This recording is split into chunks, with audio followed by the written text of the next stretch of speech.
नमस्ते। मैं प्राध्यापक शिरीष कुलकर्णी बड़ौदा की महाराजा सयाजीराव यूनिवर्सिटी में प्रोफेसर रहा, बाद में सरदार पटेल यूनिवर्सिटी का कुलपति रहा। आज फिर से एक बार समाचार जरा हटके इस विषय पर हम आगे बढ़ेंगे। एक गंभीर बात 2025 के लिए IMD यानी हमारा मेट्रोलॉजिकल डिपार्टमेंट का जो है उन्होंने चेताया है कि 2025 का साल गर्मी के हीट वेव की वजह से तकलीफ देगा। यानी हमें सावधान रहना पड़ेगा गर्मी की वजह से। गर्मी के समय में जब सूरज तप रहा है तब हम रास्ते पर न निकले, ये स्वाभाविक बात भी हमारे ध्यान में आती है। वैसे देखा जाए तो ये चेतावनी, चेतन या कुछ हमें सिग्नल दिया, अलर्ट किया गया। उसके पूर्व ही फरवरी 25 में गोवा और महाराष्ट्र में रिकॉर्ड ब्रेक हीट वेव पहली बार इस साल का आया, लेकिन उससे यह रुका नहीं। तो मार्च 25 को उड़ीसा और झारखंड में भी यह रात्रि को हीट वेव आई। वैसे अगर देखा जाए तो 2024 कोई अच्छा साल नहीं था गर्मी के विषय में। ऐसा कहा जा रहा है 2024 के पूर्व इतनी गर्मी पहले कभी नहीं थी। यानी 2024 को अगर 27 मार्च अगर हम याद करें, यानी अभी कल एक साल हो जाएगा, कल या परसों, तो एक साल होने को आएगा। तो इस एक साल पूर्व 27 मार्च को गुजरात और महाराष्ट्र में रात्रि में बहुत गर्मी हीट वेव आई थी। लेकिन अब तो हमें 2025 के बारे में ही सोचना चाहिए कि भाई क्या होगा। अगर हम ऐसा सोचे 2024 का, तो कुल मिलाकर एक साल के 366, 366 और 365 इतने दिन आते हैं। उसमें से 322 दिनों में जो हवामान की स्थिति थी वो बहुत ख़राब थी। वैसे अगर 2023 का हम सोचें तो वो 318 दिन हवामान ठीक नहीं था। अगर हम 2024 का देखें तो 3,472 मृत्यु गर्मी की वजह से रिकॉर्ड में आए हैं, जो गत साल से यानी 2023 से 2024 में 15% ज़्यादा हुए। अब ये 2023-24 को छोड़िए, 24-25 जो फाइनेंशियल ईयर को छोड़े, तो फाइनेंशियल ईयर 2025-26 के लिए भी जो हमें अलर्ट किया गया है IMD की वजह से, मेट्रोलॉजिकल डिपार्टमेंट की ओर से अलर्ट किया गया है कि यह साल बहुत ज़्यादा गर्मी आने वाली है। इसलिए हम सावध रहें, उसकी व्यवस्था आज से करें।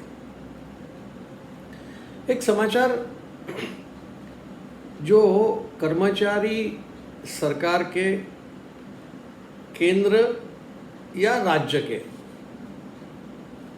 हर 10 साल में एक बार एक पे कमीशन आता है, जो महंगाई की हालत, कितनी महंगाई बढ़ी इसके आधार पर सरकारी कर्मचारियों की सैलरी को बढ़ावा देते हैं।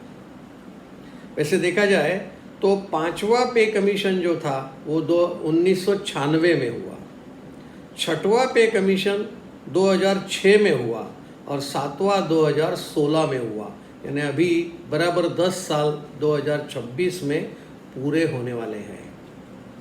तो ये पे कमीशन की घोषणा तो ऑलरेडी हो चुकी है कि भाई 8वां पे कमीशन लागू होगा, जिसकी जो घोषणा हुई है वो 16 जनवरी 2025 को कैबिनेट में भी अप्रूव किया और प्राइम मिनिस्टर ऑफ इंडिया उन्होंने भी उसे अप्रूवल दे दिया है। अप्रूवल तो देंगे ही ना, क्योंकि लोकसभा के जो सदस्यों के पगार, उनके विमान की ट्रिप्स और बाकी सगळे ऑफिसेस के खर्चे, उनके अलाउंसेस, डेली अलाउंसेस, ये सब में बढ़ोतरी कर दी है। अगर वो पगार बढ़ाने वाले, कर्मचारियों का पगार बढ़ाने वाले, सबसे पहला अपना ही पगार बढ़ा लिया है, इसलिए कर्मचारियों का पगार बढ़ाएंगे, उसमें कोई नवीनता नहीं होगी। लेकिन जो उच्च पोस्ट पर उपली अधिकारी जो है, उन अधिकारियों की सैलरी करीब 14,000 से 19,000 तक बढ़ सकती है, ऐसा एक अंदाजा लगाया है। लेकिन जो एक रेड सिग्नल आज ही आया है, जो शायद फाइनेंस डिपार्टमेंट या शायद फाइनेंस मिनिस्टर की ओर से आज अखबारों में छपा है, वो जो कर्मचारी सरकार के रिटायर हो चुके या होने वाले हैं, तो ये 8वां पे कमीशन जो अभी शुरू ही नहीं हुआ, उसकी मंजूरी मिली है। उसका चेयरपर्सन कौन है वो भी मालूम नहीं, उसके सदस्य कौन होंगे वो भी मालूम नहीं, लेकिन उसके पहले ही गवर्नमेंट ने डिक्लेयर कर दिया कि भाई ये 8th पे कमीशन का बेनिफिशियरी जो होगा वो उसकी रिटायरमेंट डेट के बाद का, यानी प्रॉस्पेक्टिव असर से वो पे कमीशन का बेनिफिट मिलेगा। यानी कभी कभी तो मुझे ऐसा लगता है कि भाई जो लोग ऑलरेडी रिटायर हो गए उनको 5th पे कमीशन, 6th पे कमीशन, 7th पे कमीशन के एरियर मिलते रहते थे, तो मुझे एक डर लगता है कि क्या ये 8वें कमीशन में, पे कमीशन में जो एरियर्स आएंगे क्या, या जो हो गया वो हो गया, ख़त्म हो गया, इसके आगे हमारे पेंशन नहीं बढ़ेंगे, ऐसा ध्यान में आता है। ये हमारे लिए अशुभ समाचार है। वैसे आप मुझे देखते होंगे, सफ़ेद बाल वाला हूँ, यानी मैं भी पेंशनर हूँ और चिंता तो मुझे भी है। ठीक है, आगे बढ़ते हैं।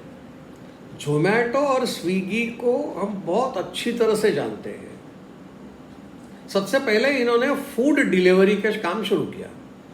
कुछ मिनटों में आपने ऑर्डर किया और 10 मिनट के अंदर आपका मसाला डोसा भी आ जाएगा, आपका आमलेट भी आ जाएगा, आपकी सब्जी भी आ जाएगी, यानी जो चाहिए वो सब वो लोग दे देते थे, पहुंचा देते थे। लेकिन उनका फिर से आगे बढ़ने का इरादा हुआ, तो आगे क्या किया उन्होंने? जोमेटो ने ब्लिंकिट करके एक नया आयाम शुरू किया और स्विगी ने इंस्टामार्ट करके एक नया आयाम शुरू कर दिया। ये किस लिए? ग्रोसरी के लिए, किराना माल के लिए, यानी आपको गेहूँ चाहिए, चावल चाहिए, तेल चाहिए, शक्कर चाहिए, यह सारी चीज़ें ये ब्लिंकिट जोमेटो का और इंस्टामार्ट स्विगी का, ये इन लोगों ने शुरू किया और घर घर जाकर 10-15 मिनट में ये पहुंचाते थे। ये अब इनकी प्रगति कहे या हमारी अधोगति कहे, लेकिन ये हुआ तो है। अब और एक स्टेप आगे बढ़ने वाले हैं, जिसमें पहले देखा जाए ना तो ये अमेज़ॉन और फ्लिपकार्ट का काम था। वो हर चीज़ देते थे, आपको फुटपट्टी चाहिए, पेंसिल चाहिए, पेन चाहिए, मोबाइल फ़ोन चाहिए, बैग चाहिए, शर्ट चाहिए, पैंट चाहिए, सब मिलता था, घर पहुंचाते थे। यानी हमने ऑर्डर दिया और हमारे घर पहुंच जाएगा, ऐसा ये 2 लोग करते थे। लेकिन ये स्विगी ने अब इंस्टामार्ट में शुरू किया, लेकिन एक स्पेसिफिक आइटम के लिए, और वो है स्मार्टफोन। तो वो स्मार्टफोन में 10 बड़े शहरों में ये शुरू करेंगे, यानी पायलट प्रोजेक्ट जो है वो 10 शहर में, भारत के बड़े शहर उसमें करेंगे। लेकिन वो कौन से स्मार्टफोन सप्लाई करेंगे? आईफोन का 16E, सैमसंग का M35, वन प्लस का नॉर्ड फोन और रेडमी का 14C। यह सिर्फ स्मार्टफोन ये लोग आपको 10 मिनट में पहुंचाएंगे। आप ऑर्डर दीजिए और तुरंत आपके घर 10 मिनट में वो आ जाएगा। यानी इनकी प्रगति चल ही रही है, और क्या क्या करेंगे मालूम नहीं, देखते हैं आगे क्या होगा। चलिए आगे बढ़ते। मैं अब बैंकों के बारे में कुछ बात आपके साथ करने जा रहा हूँ। इसमें हमें IMF ने अलर्ट कर दिया है।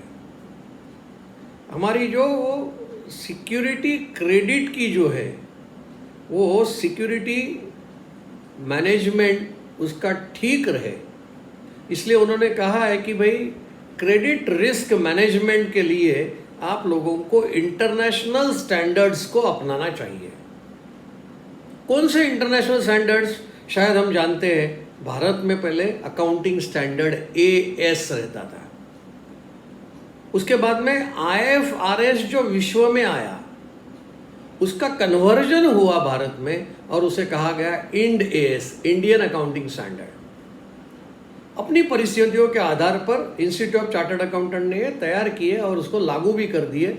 लेकिन बड़े बड़े कंपनियों के लिए है, अभी छोटे छोटे व्यापारियों के लिए उसकी कोई आवश्यकता नहीं है, लेकिन यानी एएस चालू है। लेकिन बैंकों के लिए आईएमएफ कह रहा है IFRS यानी इंटरनेशनल फाइनेंशियल रिपोर्टिंग स्टैंडर्ड, इसका स्टैंडर्ड नंबर 9 ये बैंकों ने अपनाना चाहिए, अडॉप्ट करना चाहिए, ऐसा आईएमएफ कह रहा है। क्यों? तो क्रेडिट रिस्क मैनेजमेंट इसकी वजह से हो जाएगी। और सोचिए ना, बैंक कितनी सारे काम भारत के लिए, शायद विदेशों में यह स्थिति नहीं होगी। हमारे यहाँ जनधन खाते खोले गए, आपको शायद आश्चर्य लगेगा, 5,484 5,484 लाख जनधन खाते खोले गए। कई विरोध पक्ष के नेता गालियां भी देते, इसमें कुछ भी नहीं होता, बैंक वाले भी ऐसा कहते हैं, ऐसा लोग कहते हैं कि भाई इनका तो कोई खाते में कुछ पड़ा नहीं है, पैसा ही नहीं है और हम परेशान हो रहे हैं जनधन खातों की वजह से। लेकिन आपको आश्चर्य लगेगा कि यह 2.45 लाख करोड़ रुपए ये जनधन खातों के गरीब लोगों के पैसे इस खाते में पड़े हुए हैं। लेकिन ये आईएमएफ ने कहा है कि भाई क्रेडिट रिस्क मैनेजमेंट के लिए अगर मजबूती देनी है तो IFRS 9 इसको अडॉप्ट करना चाहिए, ऐसा एक हमें हमारे बैंकों को दिया गया है। चलिए आगे बढ़ते। शायद आपको मालूम होगा, एक गुजरात ऐसा है कि जो सालों से अल्कोहल इज नॉट परमिटेड, दारू बंदी गुजरात में है। इसकी वजह से बिहार में भी चालू किया, लेकिन ये बिहार की बात छोड़िए। गुजरात में दारूबंदी यानी क्या? उसका उत्पादन भी नहीं होगा, उसकी बिक्री भी नहीं होगी, इसको पीना भी मना है, यानी manufacturing, sales and consumption is not allowed in Gujarat. लेकिन फिर भी कुछ समय पूर्व 30/12/2023 गुजरात की राजधानी गांधीनगर में गिफ्ट सिटी है। यानी ये गिफ्ट सिटी यानी क्या? Gujarat international financial tech city, इसलिए इसे गिफ्ट सिटी कहते हैं। Gujarat international financial tech city, इसलिए इसे गिफ्ट सिटी कहते हैं, जिसमें विदेशों के कई ऑफिसेस इस विस्तार में है।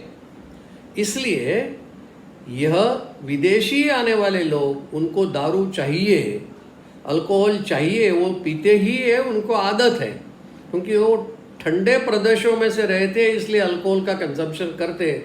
तो इसके लिए भारत सरकार ने गुजरात को भी यह दारू बेचने के लिए गिफ्ट सिटी के लिए कहा गया।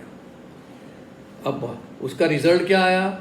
तो गुजरात सरकार की आय दारू बिक्री की वजह से जो आई है वो है 94.19 लाख रुपए गुजरात सरकार को मिले। यानी अब गुजरात दारूबंदी का है ऐसा कहने में थोड़ी बहुत हिचकिचाहट आएगी। सिर्फ एक ही जगह पे मिलता है ऑफिशियली, अनऑफिशियली मुझे नहीं मालूम। इसलिए हम आज इस समाचार जरा हटके विषय को पूरा करते हैं। आभार, थैंक यू।